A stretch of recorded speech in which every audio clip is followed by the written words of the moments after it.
ஒரு சிறப்பு செய்தி என்ன என்று கேட்டால் 150 பேர்களை உதயநிதி மத்தியும் ஸ்டாலினை பத்தியும் ஏடிஎம்கே பத்தியும் எல்லாம் லிஸ்ட் இருக்குது விஜய் கிட்டக்க.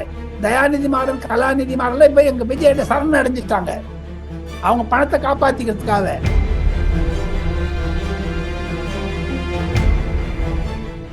தமிழ் வெற்றி கழகத்திற்கு ஆபத்து 2 இடத்துல வரும். உங்களுக்கு திருமாவளவன்ல ஒரு வன்னி அரசு கண்டினியூ பண்ணுவார். இப்ப மதிமுக உடஞ்சிருச்சு பாருங்க இன்னைக்கு ஆட்டால. அதே மாதிரி வன்னி அரசு இங்க இருந்துருவாரு, முன்னுக்கு போயிடுவாங்க, அந்த பக்கம் போயிடுவாங்க.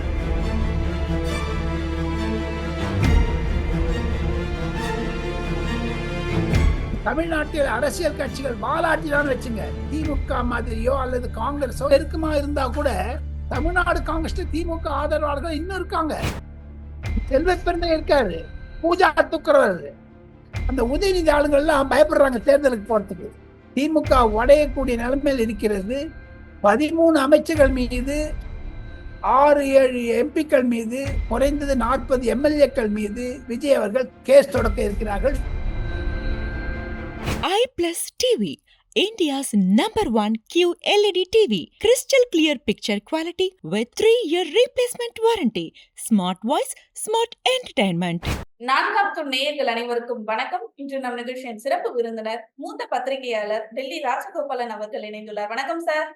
வணக்கம், நமஸ்காரம். எப்படி போயிட்டு இருக்கு சார் தாவேகா அரசின் செயல்பாடுகள்? பல திட்டங்கள் துவங்கி வைத்திருக்கிறாரு, போக்குவரத்துல இருந்து இப்ப இன்னைக்கு மாரத்தான்ல ஓடி இருக்காரு. அதெல்லாம் எப்படி பாக்குறீங்க? தமிழ் வெற்றி கழகத்துடைய அரசு 1 மாதத்து காலத்து அரசு, 40 நாள் அரசு மிக மிக சிறப்பாக செயல்படுகிறது என்று தான் டெல்லியில் இருக்கக்கூடிய அரசியல் வர்ணனையாளர்களும் காங்கிரஸ், அதிமுக, பாஜக, கம்யூனிஸ்ட், காங்கிரஸ் எல்லாருமே வெல்கம் பண்றாங்க.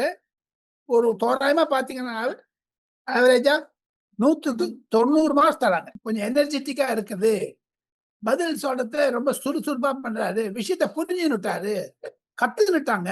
இந்த அசம்பிளி ஒண்ணு 3 ஸ்டெப்பு லலிதாமா அரசியல்ல புதுசா வரவங்களுக்கெல்லாம். ஒண்ணு சட்டசபையில பேச தைரியம் வரணும். முதல்ல கொஞ்சம் தயங்குவாங்க. எப்பவுமே இந்த பேபி ஸ்டெப்னு சொல்ற மாதிரி ஆங்கிலத்தில் கொஞ்சம் ஒரு கரடு முரடான பாதை. பிரதமரை பார்த்த உடனே ஒரு மாறுதலை நான் பார்த்தேன். அதை தவிர நிதி ஆயோக் கூட்டத்தில் வந்தபோது எல்லா சீஃப் மினிஸ்டரோட போட்டோ எடுத்துனாரு, பார்த்தாரு, கொண்டாரு. சில சீஃப் மினிஸ்டர்ஸ் கூட, யோகி ஆதித்யநாத் கூட தங்க ஊர்ல இருக்கக்கூடிய இந்த சிங்கப்பெண்ணை பற்றி நான் கேள்விப்பட்டேன், எனக்கு சொல்லுங்கன்னு சொல்லியிருக்காரு. அதெல்லாம் ஒரு இன்ட்ரடக்ஷன் வந்துருச்சு. 3 ஸ்டெப்பு. ஒண்ணு பிரைம் மினிஸ்டர் பார்க்கணும், டெல்லிக்கு வரணும். டெல்லிக்கு வந்தாலே ஒரு புது மாதிரி ஆயிடுமா. நீ என்னதான் சொல்லுங்க, அந்த பழைய வளையலுக்கு தங்க மொசாம் பூசுற மாதிரி ஆயிடும். அது சட்டசபையை ஃபேஸ் பண்ணிட்டாரு. இனிமேல் ஒன்றும் கஷ்டம் இல்லைன்னு நினைக்கிறேன். அவர் சட்டசபையில பேசும் பொழுது இப்படி பண்ணாரு, இப்படி பண்ண அதெல்லாம் விட்டுருங்க. அரசியல் செய்தியாக 4ஆம் தூண் நேயர்களுக்கு ஒரு விஷயத்தை சொல்ல ஆசைப்படுகிறேன். மக்கள் என்னை தேர்ந்தெடுத்தார்கள், மக்களுடன் இருக்கிறேன் என்று சொன்னதனுடைய ஒரு உள்ள யதார்த்தமான ஒரு உள் அர்த்தம், யாராவது அலையன்ஸ் பார்ட்னர்ஸ் வம்பு பண்ணாங்கன்னா ஆளுநர் ராஜேந்திர அர்கர்கிட்ட போய் தமிழ்நாடு சட்டசபை கையிலங்க நான் எலெக்ஷன் வைக்கிறேன்னு போயிடுவார். அந்த தைரியம் வந்துருச்சு அவருக்கு. தமிழ்நாட்டில் 2027 கண்டிப்பாக அலையன்ஸ் பார்ட்னர்ஸ் தமிழ் வெற்றி கழகத்திற்கு திருமாவளவனோ கம்யூனிஸ்டோ காங்கிரஸோ ஏதாவது வம்பு பண்ணாங்கன்னா எலெக்ஷன் போயிடுவார். அந்த தைரியம் வந்துருச்சு அவருக்கு.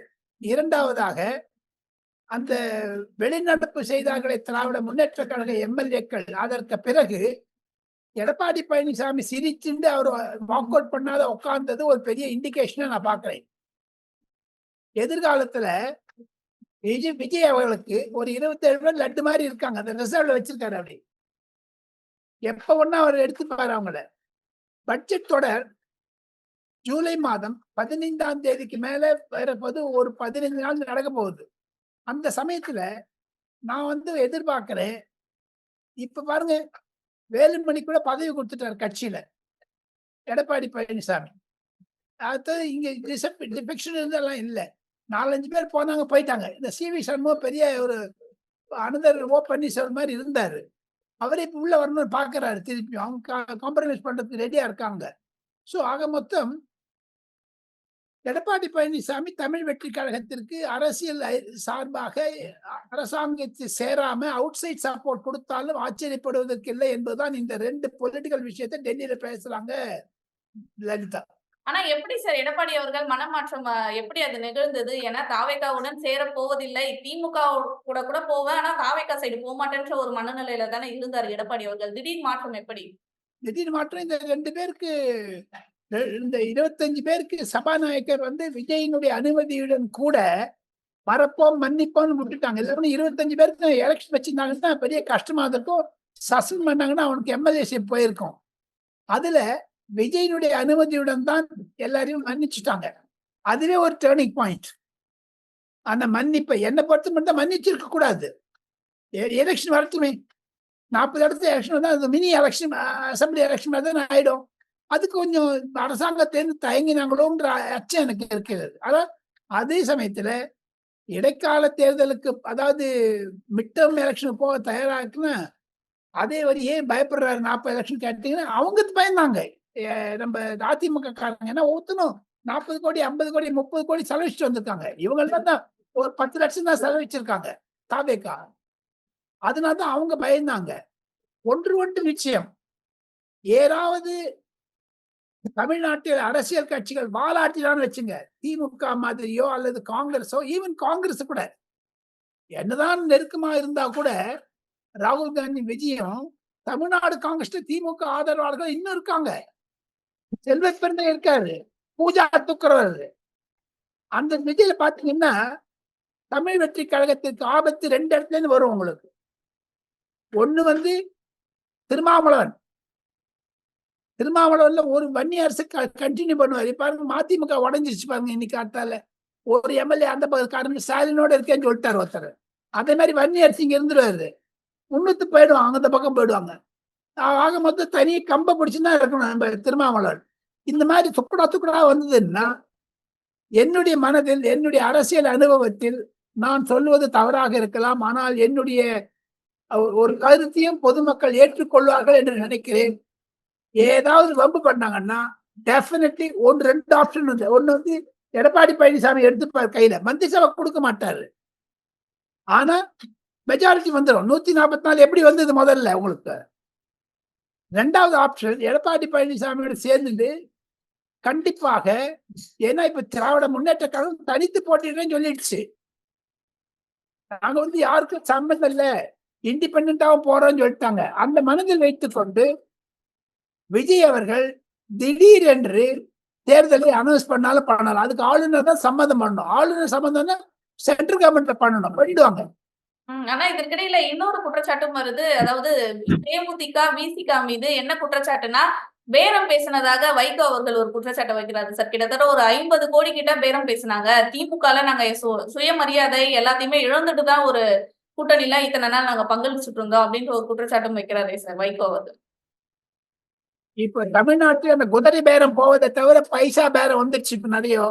அது ஒரு மாபெரும் திருப்பு முனையாகத்தான் இருக்கிறது. ஒண்ணு நம்ம தமிழ் வெற்றி கழகத்திற்கு அவப்பெயர் வேண்டும் என்று கொடுக்க வேண்டும் என்று திராவிட முன்னேற்ற கழகத்தில் பலர் பாடுபடுகிறார்கள். அவர்கள் தனியா போறேன்னு சொன்னதுக்கு அப்புறம் எதனால அவர் சொன்னாங்க கேட்டது, ஏவா வேலுனுடைய ரெய்டுனால சொன்னாங்க. இன்னும் செந்தில் பாலாஜி மேல வந்ததுன்னா திமுக உடஞ்சிருங்க. 22 எம்பிக்கள் 57 58 எம்எல்ஏக்கள் இருந்தாலும், ராஜ்யசபா எம்பிக்கள் 8 பேர் இருந்தாலும், டெல்லியில் இருக்கக்கூடிய நிலவரம் 14 எம்பிஸ் உதயநிதியோட இருக்காங்க, 8 பேர் தான் ஸ்டாலினோட இருக்காங்க. அந்த 8 பேர்ல யாரும் கேட்டீங்கன்னா டிஆர் பாலு, அப்புறமா வந்து உங்களுக்கு கனிமொழி, ஆர் ராஜா போன்றவெல்லாம். மீதி பேர்லாம் உதயநிதியோட. அந்த உதயநிதி ஆளுங்கள் எல்லாம் பயப்படுறாங்க தேர்தலுக்கு போறதுக்கு. ராஜா சொல்றாரு, டிஆர் பாலு சொல்றாரு போயிடலாம் எலெக்ஷனுக்குன்னுட்டு. ஆக மொத்தம் திமுக பிளவுபடும். வேற ஏதாவது ஒரு வம்பு பண்ணாங்கன்னா நிச்சயம் டிஎம்கே ஸ்பிளிட் ஆகும். அதுதான் எனக்கு வரக்கூடிய தகவல்கள், எனக்கு வரக்கூடிய யூகங்கள் ஆல்சோ. ஆனா இன்னொரு விஷயமும் சார், திமுக சைட்ல இருந்து இப்ப அந்த குதிரை பேரத்தை திமுக கையில் எடுத்திருக்கு. அதாவது தாவேகா எம்எல்ஏக்களை திமுக விலைக்கு வாங்குவதற்காக பல சதி திட்டங்களை தீட்டிக் கொண்டிருக்கு அப்படின்ற மாதிரி அரசியல் வட்டாரங்கள்ல பல செய்திகள் வந்துட்டு இருக்கேன் சார். உண்மையா சார்? இவங்க திமுக கொண்டு நப்பாச இருக்கலாமே தவிர, திமுக வந்து பகல் கனவு காணலாம். தமிழ் வெற்றி கழகத்தை இப்ப எவனும் விடமாட்டாங்க, விட்டான்னு ரோட்ல அடிச்சிடும், நொறுக்கி அடிக்கும் ஜனங்களை. இதுல லலிதா ஒன்னே ஒண்ணு சொல்றேன், மத்திய பாராளுமன்றத்தில் பிரதி தினம் நான் கடந்த 12 ஆண்டுகளாக நரேந்திர மோடிக்கும் ராகுல் காந்திக்கும் இருக்கக்கூடிய விரோதங்கள் எரியும் புனையும் இருக்காங்கன்னா அந்த குடும்பம் தான் ஆட்சி பண்ணணும்னு ராகுல் காந்தி நினைக்கிறார். கொள்ளு தாத்தா, தாத்தா, பாட்டி, பேரன் எல்லாரும் அந்த இடத்துல உட்காந்தாச்சு. ராகுல் காந்தி 12 வருஷமா போக முடியல. நரேந்திர மோடி வந்து ஆக்குபை பண்ணிட்டு இருக்காங்க அந்த சீட்டை. அந்த வயத்தெரிச்சல் ராகுல் காந்திக்கு இருக்குது. இன்னைக்கு அவர் ஃபாரின் போயிட்டாருமா, தெரியுமா உங்களுக்கு? அவர் என்ன பாலிட்டிஷியனா அவரு? அதே மாதிரி உதயநிதிக்கு இருக்குது. அந்த இடத்துல தாத்தா உட்கார்ந்தாரு, விஜய் இடத்துல அப்பா உட்கார்ந்தாரு. அப்புறமா வந்து நான் உட்காரணும் அங்க போய். அந்த அந்த ஒரு எரிச்சல் உட்கார முடியல. அதனால ஏதானு ஒண்ணு சொல்றது. அன்னைக்கு பாருங்க, விஜய் வந்து இப்படி பண்றதுலாம் கூட உதயநிதி வெறுப்பேத்தினா தானே பண்ணாங்க. இல்லவனு ஏன் பண்ணிருப்பாரு அவரு? அதாவது அவர் என்னென்ன பேசினாரு உதயநிதி, அதெல்லாம் யாரும் போட்டு பார்க்க மாட்டேங்கிறாங்க. இந்த மாதிரி வார்த்தை தடித்தால் கண்டிப்பாக விஜய் அவர்கள் தனக்கு இருக்கக்கூடிய ஒரு இப்ப அந்த யுஃபோரியா இன்னும் still he commands the love and affection of voters. அதை எக்ஸ்ப்ளாய்ட் பண்ணுவான்னு தான் நான் நினைக்கிறேன். ஆக மொத்தம் வைகோ பேசியதில் அர்த்தம் இருந்தாலும் அதை பொதுமக்களிடையே கொண்டு செல்வதற்கு திமுக பயப்படும். தனியா போறேன்னு சொல்றதுடைய இம்ப்ரெஷன்ஸ் தான் இதுதான். திமுக உடையக்கூடிய நிலைமையில் இருக்கிறது. 13 அமைச்சர்கள் மீது 6-7 எம்பிக்கள் மீது குறைந்தது 40 எம்எல்ஏக்கள் மீது விஜய் அவர்கள் கேஸ் தொடக்க இருக்கிறார்கள். கேஸ் தொடர்ந்தா அதிமுகவோட மோசமான நிலைமையில் திமுக போயிடும். இன்னொன்னு, 4ஆம் தூண் நேயர்களுக்கு லலிதா மூலமாக ஒரு சிறப்பு செய்தி என்ன என்று கேட்டால், 150 பேர்கள் உதயநிதி மத்தியும் ஸ்டாலினை பத்தியும் ஏடிஎம்கே பத்தியும் எல்லா லிஸ்ட் இருக்குது விஜய் கிட்டக்க. அதுல தயாநிதி மாறன், கலாநிதி மாறன் இப்ப எங்க விஜய் சரண் அடைஞ்சிட்டாங்க அவங்க பணத்தை காப்பாத்திக்கிறதுக்காக. போதாத குறைக்கு சபரீசன் வேற டச்சில் இருக்காரு. உதயநிதி தள்ளி விட்டு சபரீசன் வெளில வந்துடுவாரு. இது மாதிரி குடும்ப பிரச்சனையும் எல்லாம் இருக்கிறதுனால சபரீசன் நேற்றுக்கு அசம்பிளிக்கு போகணுங்க. அவன் அப்பா இருந்தபோது போனாரா? மாமனார் இருந்தபோது சட்டசபைக்கு போனா இருந்தா கூட இவ்வளவு வெளிச்சம் இருந்ததா? இவ்வளவு பப்ளிசிட்டி இருந்ததா? இல்ல. என்ன திமுக வந்து கண்டிப்பாக அதை அலறின்னு இருக்காங்க, உதறது அவங்க கையெல்லாம். இந்த பாசிபிலிட்டி திமுக தனியா போறேன்னு சொல்றதே வந்து யாருக்கு கொடுக்கக்கூடிய சிக்னல் சொல்லுங்க பார்ப்போம். கட்சிக்காரனுக்கா, இல்ல விஜய்க்கா, அல்லது கட்சியில இருந்து போறேன்னு சொல்றவங்களுக்கா? யாருக்கு? இவர் எம்எல்ஏ கண்டெஸ்ட் பண்ண போறேன்னு சொல்றாங்க. எம்எல்ஏ கண்டெஸ்ட் பண்ணிட்டு சீஃப் மினிஸ்டர் ஆயிட முடியுமா? திருப்பி விஜய் வந்து அந்த அதே திருச்சியில தோக்கடிச்சுட்டான்னு என்ன பண்ணுவீங்க? 2வது தோக்கடிக்க முடியுமா அவரை? எவ்வளவு சிச்சுவேஷன் மோசமா இருக்குது. 6 மாசத்துக்குள்ளேயே உங்களுக்கு தரேன் தயன்னு சொல்லிட்டு 6 மாசத்துக்குள்ளே எம்எல்ஏக்கு நிக்கிறேன்னா உங்களுக்கு பதவி அரிப்பு தானே இருக்குது. இதை தாண்டி இப்ப விஜயபாஸ்கர் அவர்கள் இணைப்பு விழா 29ஆம் தேதி நடக்கவிருந்துச்சு சார். இப்ப அது தள்ளி போகிருக்கு. அதற்கு என்ன காரணம்? கிட்டத்தட்ட 10,000 பேர் அவர் கூட வந்து ஆதரவாளர்கள் இணையதா ஒரு செய்திகள் வந்துட்டு இருக்கு. இது எந்த அளவுக்கு ஒரு பலத்தை கொடுக்க போகுது சார் விஜய் அவர்களுக்கு? ஒவ்வொரு இடத்தையும் ஒவ்வொருத்தரும் சேர்த்துக்கிறாங்க. அவர் பலத்தை கொடுக்கதோ இல்லையோ அதிமுகவை காலி பண்ணணும்னு பார்த்தாரு, பண்ணிட்டாரு. கன்சாலிடேட் பண்ணணும்னு பார்த்தா அதையும் அவர் தன்னுடைய மெஜாரிட்டி வர மட்டும் யூஸ் பண்ணார், அப்புறம் விட்டாரு. அதிமுக என்பது கருவேப்பிலை மாதிரி யூஸ் பண்ணிட்டு சாம்பார்ல தூக்கி போட்டாரு. அவங்க பழிச்சுட்டாங்க. இப்ப அதிமுக வெளிநடப்பு செய்யாமல் இருந்ததே அதிமுக திமுக உறவை பிரித்து விட்டது. ஏற்கனவே 2 பேரும் சீஃப் மினிஸ்டர் ஆகலாம்னு சொன்னாங்க, இல்லைன்னா திருமாவளவன் ஆக்கலாம்னு சொன்னாங்க. அதெல்லாம் போச்சு. இதுதாங்க ஒரு பேக்ரவுண்டு லலிதா. இதை தாண்டி டெல்லி அப்டேட் ஏதாவது இருக்கா சார்? இனிமேல் அங்க கூட்டம் ஏதாவது கூட இருக்கிறதா? கூட்டணி பற்றி பேச வாய்ப்பு உள்ளதா? டெல்லியில எடப்பாடி அவர்கள் வேற விஜய் அவர்கள் காங்கிரஸும் திமுகவும் இனிமேல் கூட்டு சேராதுங்க. காங்கிரஸும் திமுகவும் கூட்டு சேராது. திமுக வந்து பாஜக பக்கம் போவதற்கான அறிகுறிகள் இருந்தாலும் அவங்களுக்கு ஒரு இக்கட்டான சூழ்நிலை. திமுக ஏன் தனியா போறதுன்னு கேட்டீங்கன்னா, அந்த இந்து வாக்குகள் வேண்டும் அவர்களுக்கு. முஸ்லீமும் கிறிஸ்தவனும் போயிட்டாங்க விஜய் பக்கம், திருமாவளவன் பக்கம் எல்லாம் போயிட்டாங்க. இப்ப யாருமே கிடையாது, எந்த ஜாதியும் கிடையாது திமுக பக்கம், இந்துக்களை தவிர. அதனாலதான் இந்த சனாதனத்தை பத்தி எல்லாம் பேசுறது இல்லை. பாருங்க, ஒண்ணுமே பேசுறது இல்லை பாருங்க. தவிர டெல்லியில் காங்கிரஸுக்கும் வேண்டாம் திமுகவுக்கு, பாஜகவும் வேண்டாம் திமுகவுக்குன்னா நீங்க வந்து தனியா உங்களால ஏக்கல செலவுன்னு அதாவது தரிமானம் காடாகாது. நீங்க தனியா இருந்தீங்கன்னா கஷ்டம். அரசியல் செய்வது கஷ்டம். சென்டரும் அமைக்கிடுவாங்க, ஸ்டேட் அமைக்கிடுவாங்க. அதனால அவர் இந்த பை எலக்ஷன் மட்டும் தனியா போலாங்கிறாரு. ஜெனரல் எலக்ஷனோ இல்ல லோக்சபா வந்ததுன்னா நம்ம அலையன்ஸ் வச்சுக்கலாங்கிற மாதிரி சொல்றாங்க. எனினும் திராவிட முன்னேற்ற கழகத்தில் ஒரு கலக்கம் இருப்பதை அவருடைய ஸ்டேட்மெண்ட் காமிக்குதுன்னு தான் என்னுடைய கருத்துங்க. கண்டிப்பாக சார். பல விஷயங்கள் யாருக்கும் தெரியாத பல சந்தேகங்கள வந்து ரொம்ப அழகாக பதில் மூலியமா சொல்லியிருக்கீங்க. இதே போன்ற பல நிகழ்வுகள எங்ககிட்ட பகிர்ந்துக்கணும் சார். தொடர்ந்து பேசுவோம் சார் பல நிகழ்வுகளை பற்றி. நன்றி.